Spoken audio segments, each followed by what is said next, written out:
Welcome to The Table, the podcast where we share real stories, struggles, and victories as we walk together in faith. We're starting with our first set of seasons today, beginnings and endings. It's funny. I'm not really sure that we always know when we're in a new beginning. Sometimes you don't know something new has begun until you're in it, until the changes happen and you're discovering your new normal. Sometimes you don't even realize it was a new season until it ends. I can tell you now, the theme through all of these seasons, it's Jesus. He's our hope in whatever season we're in. All right, come to the table and listen as we chat about beginnings and endings. Hey, Jenna. Hey, How are you? I'm good. Nobody How are else would you? know this, but I'm going to say it. It's a Monday. And you just described to hmm me your Monday morning. So I know how where you are and how things feel, but I am glad that we're getting to have this conversation and talk about our first set of seasons. I'm thinking about the right word, and I don't know that that's the right word, but that's what we blamed it on. Um, Beginnings and endings. That's what we're talking about today. This is from verse 2 of Ecclesiastes 3, where it talks about a time to be born and a time to die, a time to plant and a time to uproot. Tell me your initial thoughts. What is something about this set of seasons that jumped out to you? I think it just is what it is. It's beginnings and endings. It's the beginning of life. It's the end of life, and then it's it. Talk about planting and then harvesting, and it's just a part of life. But both things. I am not growing a garden or anything of that nature, but my husband does, and I just see why these are kind of put together because it makes perfect sense. Um, and we'll probably get into that more, but I understand a little bit more watching the garden on the side of my house grow, why, the writer of Ecclesiastes would put these two sections because it seems like two totally different things, birth and death, and then planting and harvesting. But it makes more sense the more that I've watched my husband's garden grow. Yeah, I think I said this. I know I said this because I just edited this episode, but I said this at the end of the last episode that you are stealing the things from my notes, and you don't know that, but that's written at the top. Is the garden is such a sweet picture to me of these sets of seasons. So I could not agree more. I'm trying to think about where I want to go first. I guess let's talk about beginnings first. Um, hmm and we kind of lead, I guess, with a particular beginning, and that is our spiritual beginning. And Second Corinthians says, if anyone is in Christ, he's a new creation, and that's a new beginning. That's a new start. But tell me about a time when you've experienced a season of new beginnings or something new being planted. I think beginnings are interesting in the fact that sometimes you don't even realize that they're happening.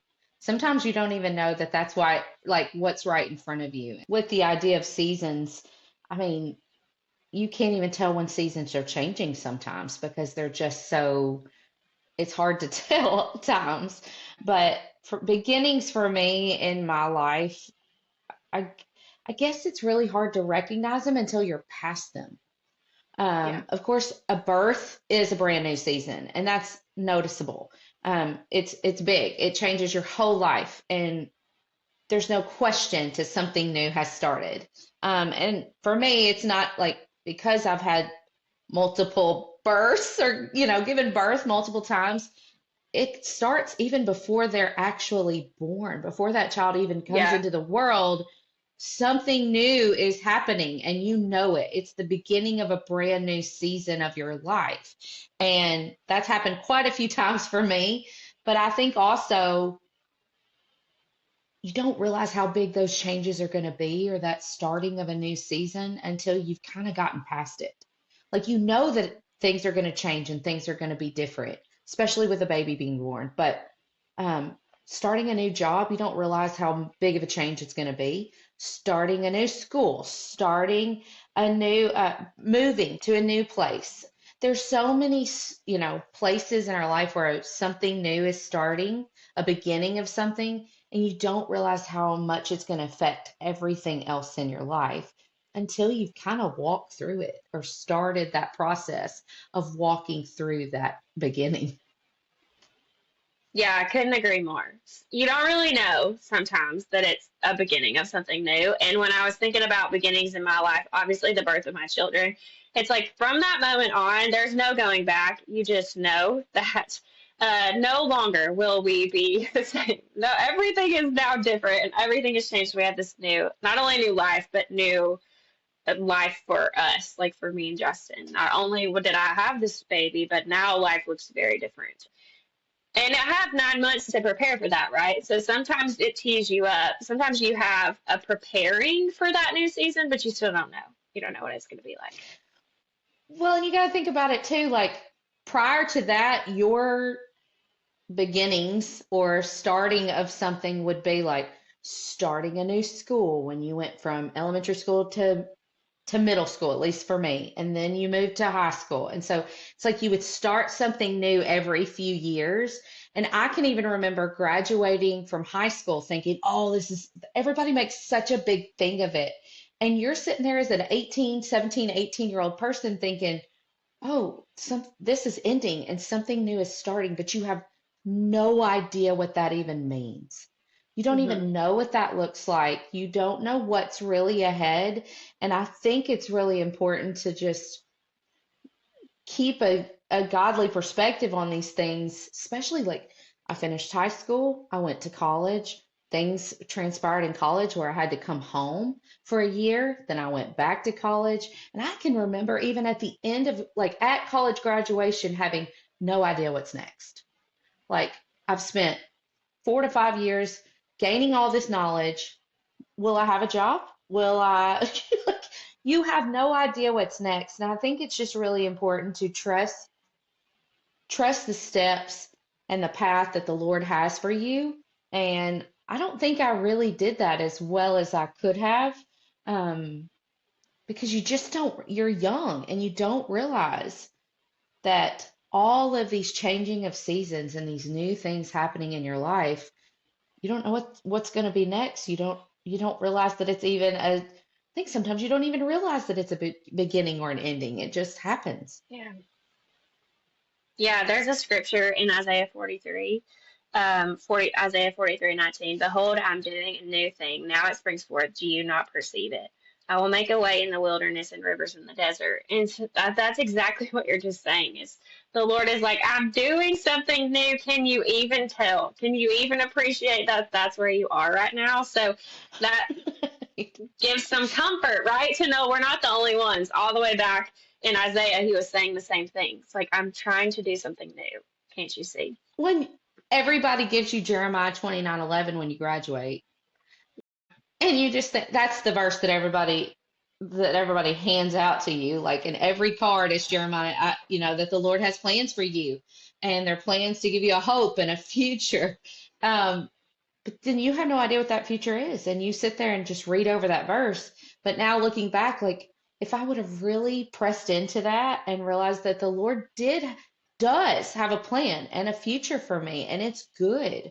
And that doesn't say it's all going to be easy or, you know, it's not all going to be perfectly laid out like I Yeah. expected it to be. Um, Yeah. but to really trust in the fact that He does have a plan for our lives, and all we really have to do is trust Him for what's next.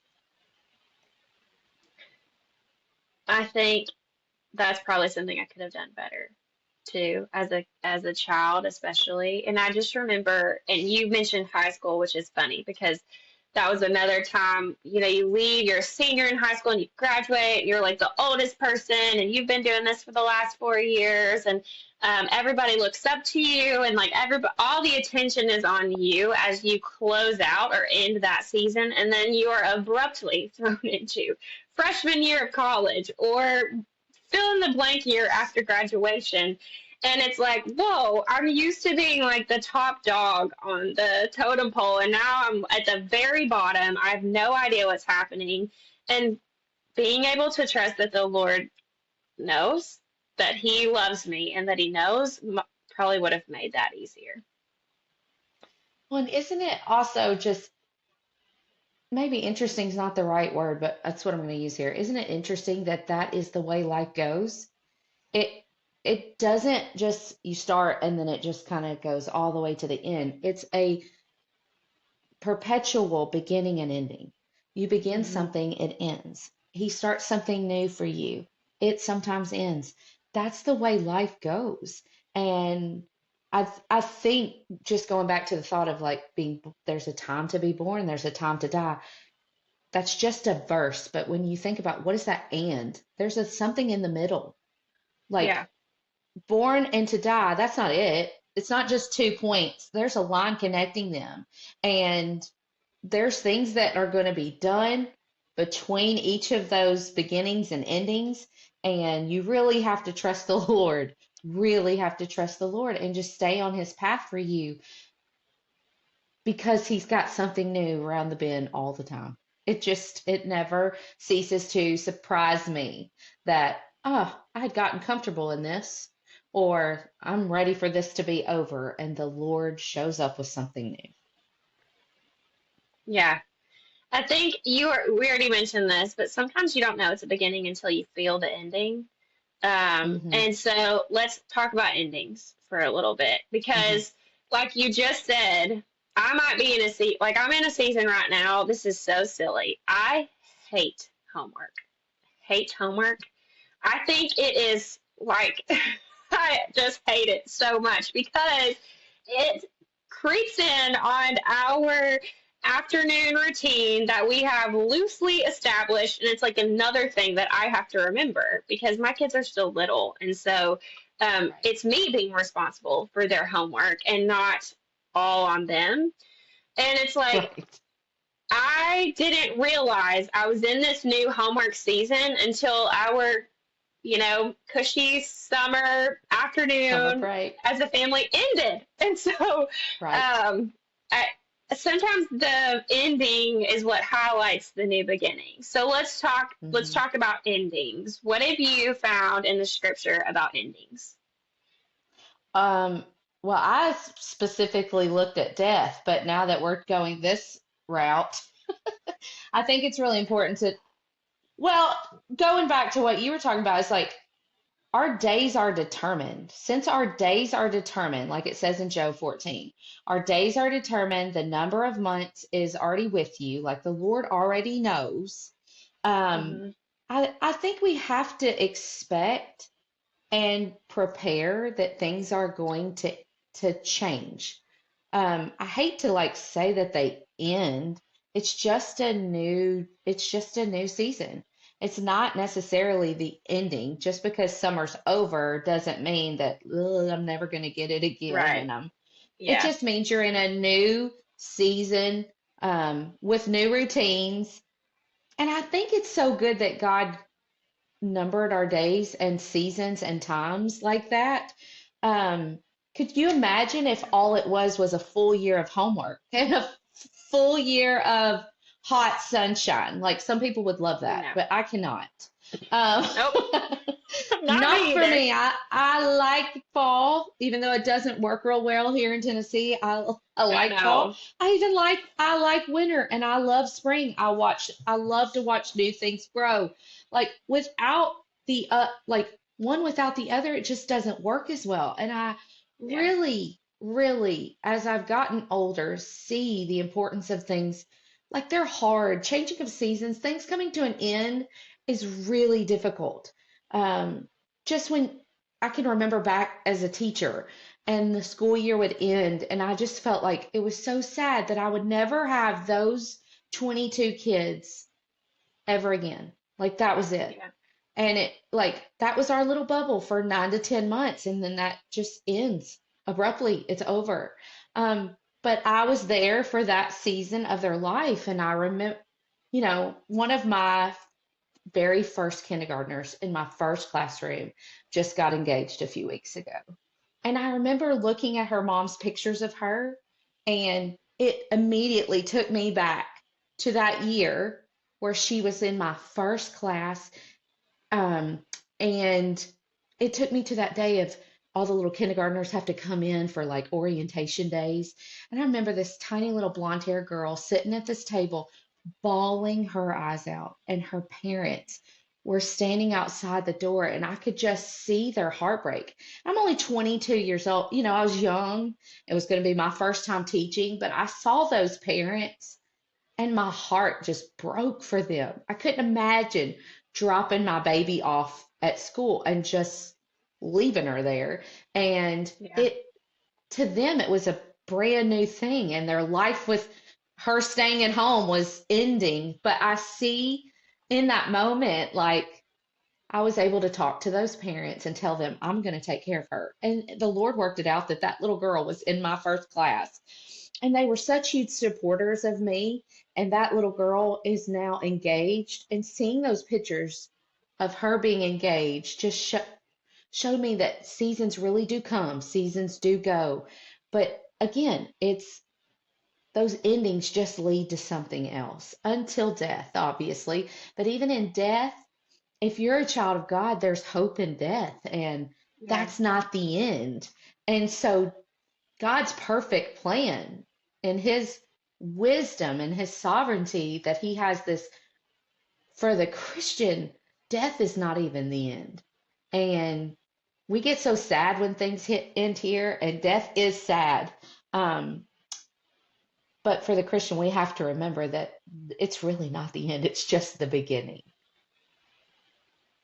Yeah, but it's hard to not lose sight of that. We've had several conversations about death in our house over the last little bit, and it seems so scary. It is scary to me. I'm not sitting here Hmm. saying that.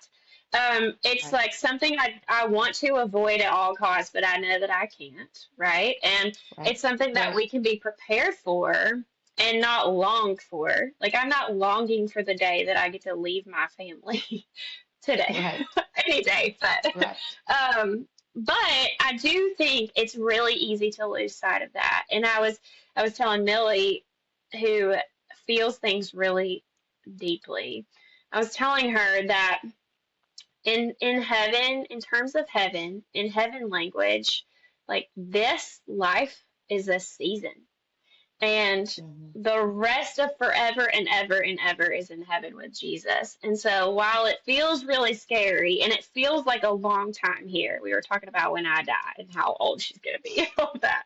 Right. Um, it's it feels lonely and it feels scary, but we have that hope that we're going to live with Jesus forever, where there's no ending to that time with him in heaven.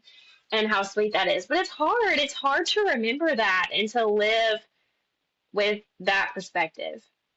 Well, to live as Christ and to die as gain.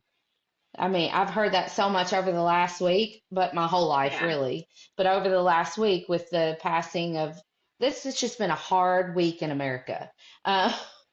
honestly, from school shootings to just assassinations to the death of innocent young people. Like, it has been a heavy week, and it's forced a lot of us to have some very deep conversations that maybe we weren't prepared to have. But the truth Yeah. of the matter is that we got to have a hope. And just like that, Jeremiah, going back to that Jeremiah 29:11, he Yeah. has plans for us. The Lord has plans for us to give us a hope in a future. That Hmm. does not mean that everything's going to go perfectly and that it's going to be smooth sailing. It just means that he already knows. He has great plans for us. And I think we get so caught up in the busyness of this life that we don't live as Christ. We we we just don't. Or I personally, maybe I should point the finger at myself. I just go through my to-do list and my schedule and my children's schedule and my husband, I go through our routines and the things that pop up and we have to deal with.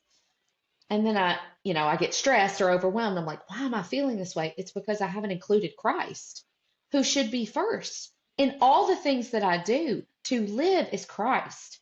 And so while we're here on this side of heaven, on this side of the ending, so to speak, Christ has to be my first, foremost, only major goal. It's to know him and to love him and to share him with those around me. And I forget that so often. I forget that so often. And you were talking about like we don't know how long things are going to happen and that this is just a short season. I mean, Second Peter chapter 3 tells us to not overlook the fact, beloved, that our time with the Lord one day is as 1,000 years, and 1,000 years is just one day. So Yeah. while we think this is just a huge, like, we have all this time, and then other times it feels like it's fleeting, you Yeah. really have to change your perspective and look at it from from God's view, that this may be a short season, it may be really long, um, but God has to be at the forefront of all that I do and everywhere I go, because that really should be my goal while I'm here, is to glorify Him in every beginning, in every ending, and everywhere in between. So what do you think that looks like? What does it look like to faithfully walk through beginnings and endings? I think taking this to just a small, like breaking this down into a very small thing. It's starting your beginnings with the Lord. That means starting your day with a perspective that God is here. He's got me here. I need to accomplish what He needs me to accomplish today. So I can have a to-do list that's a mile long. But if the Lord doesn't want that to happen, instead of getting frustrated that things haven't worked out, I'm I'm starting to see that there's purpose in that. There's reasons behind it. And most of the things that I put on my to-do list aren't necessary. They can wait until tomorrow. Those dishes in the sink that I think have to be done right now may need to wait until tomorrow because I need to spend time with my family. They're not hurting anyone. Yes, it may get under my skin and bother me, but if I have a little one who needs me, I need to stop and take care of that little one instead of putting things over relationships. That's number one. It's just realizing that the day really is the Lord's. It's not mine. All this time I'm given is from the Lord anyways. Um, so that needs to be my number one, is starting my day with Him, having an ongoing conversation with Him. I don't think I realized this when I was younger, but there are just times even today where I was very frustrated this morning, multiple ways. And instead of venting, I should have really just I should have given it to the Lord and let Him have it because it's His anyways. He knew that these little things that bothered me so much this morning were going to happen. It wasn't a surprise to Him. So why was I so surprised that everything went awry when he already knew about it? So I think He's constantly giving us ways to grow in Him. And I think living as Christ is keeping Him at the forefront of everything. Just even the little things like blessing your food, the songs you put into your ears, and the things you're watching. We really should live as Christ. And if it's not something that's pleasing to the Lord, then I probably shouldn't be doing it to live like Him. Yeah, I don't do that very well either. But I'm reading this book for our Sunday school class, and I'm brand new. They are way ahead of me. But she talks about how you should start your day with Jesus, right? And like ask Him. He should be your first thing on your to-do list, and then you just do the next thing, like the next thing that He tells you to do from that point on throughout the whole day. And I'm a horrible example, so don't. I know that. But I think there's something to that, and that that if I could do that, if I could pray through my day and say, okay, I'm going to do the next thing. I'm just going to do the one next thing that you tell me to do. Then my to-do list is just a guide for me, honestly, because I'm so in tune with the Holy Spirit that I'm listening to him as he prompts me. When those things that annoy me happen, I can like take a breath and know that this was just part of what his plan was for me today, or there's something in this for me to learn about myself Right. or others, or there's somewhere for me to grow.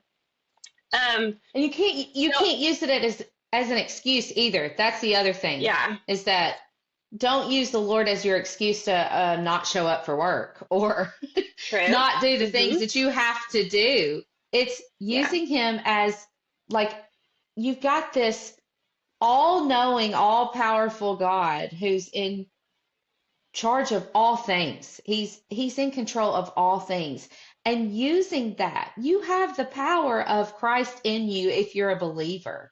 Using yeah, that to your advantage of knowing, okay, I've got to get to work or I've got to do school or whatever it is that's next in your schedule. And Lord, be with me as I go about this day. Um, and honestly, getting frustrated over things at work or at home or at school, taking that time to just, Lord, be near, just talking to him. Lord, help me here because I can't get over this or I can't get past this. I think it's just a constant. He says that he'll be stick closer than anyone to us, and I don't think we take full advantage of that. Like that, he will be peace. He will be our peace in these seasons that begin and end and everywhere in between. He wants to be with us as we go about these different times in our lives. yeah. He's our constant, right? Like he beginnings and endings both bring a Hmm. lot of ups and downs, but Yeah, he will be our constant source of peace through that right. if we depend on him and lean on him during those times. That's There's right. this verse. And this is in Isaiah verse 2, Isaiah 46, 8 through 10. Remember this and stand firm. For I am God and there is no other. I am God and there is none like me, declaring the end from the beginning and from ancient times things not yet done, saying, my counsel shall stand and I will accomplish all my purposes. And so he knows, we've already said this, he knows the beginnings and he knows the ends. Hmm. And sometimes, obviously, he knows them more than we do. And he has, I would say, guided our steps to walk us through these beginnings and endings. Is there a time when, this is my last question and then I'll stop. Is there a time when you have gone through an ending, like a purposeful ending that was really just preparing you for something new, some new beginning? Absolutely. When the Lord called me away from my teaching job, I taught in a school that I absolutely adored. I loved my job there. I loved my coworkers. I loved teaching kindergarten. But the Lord made it so clear that I was done. And it was like a sad thing for me. I didn't want to be done, but he made it so clear that I felt like a stranger in my own classroom. And he just was trying to tell me that I have something new for you. And I remember walking away from that job really upset that I had to walk away from it because the Lord had made it so clear, abundantly clear to us, to me, and to my husband as well at the time. But once I left the job, like I finished school in May and I did not return, I packed up my classroom and there was no going back. I remember even in that waiting, like, what's next? I remember thinking, okay, you told me to leave here, so there's got to be something else. And nothing came. And I remember sitting and just like mulling it over in my mind, like, well, what could he have me do next? What, I have all this time. What can I do with it? And I remember trying to do something in my own I applied for college because I thought if I'm not in the classroom and I have this time that the Lord has given me, then maybe I'm supposed to go back and get my master's. And so I applied for the master's program. I was accepted and I was ready to start. And um, I ended up getting pregnant. I had just had a miscarriage earlier in the year, and I ended up getting pregnant, and I was sick, like super sick with that pregnancy, so much so that I realized that I had tried to rush the Lord and make a beginning for myself that He didn't want for me. He did not want me to go back to school.